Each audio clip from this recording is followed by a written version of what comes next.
Hello दोस्तों, जय माता दी। मेरा और मेरे इस म्यूजिकल ग्रुप में आप सभी का बहुत बहुत स्वागत है। जितने लोग हमारे चैनल से जुड़े हैं सभी को तहे दिल से धन्यवाद है। सबके लिए मैं मंगल कामना करती हूँ, सब लोग स्वस्थ और मस्त रहें।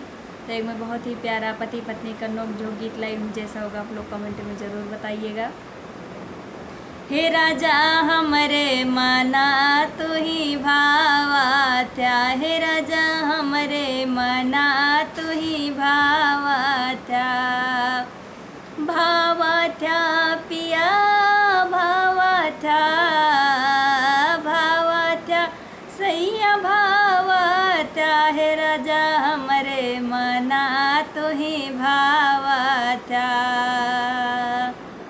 हे रानी हमरो कहा तू ही करे त्यू ना, हे रानी हमरो कहा तू ही करे त्यू ना। मोरे मम्मी कई गोड़वा दबौत्यू ना, मोरे मम्मी कई गोड़वा दबौत्यू ना।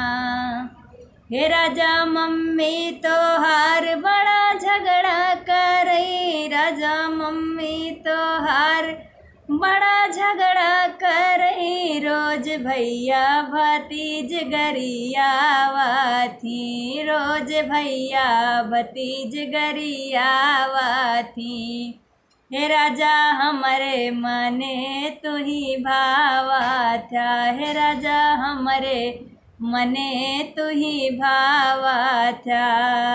हे रानी हमरो कहा तू ही करे त्यू ना, रानी हमरो कहा तू ही करे त्यू ना। हमरे भौजी से मिलजुल के रहत्यू ना, हमरे भौजी से मिलजुल के रहत्यू ना।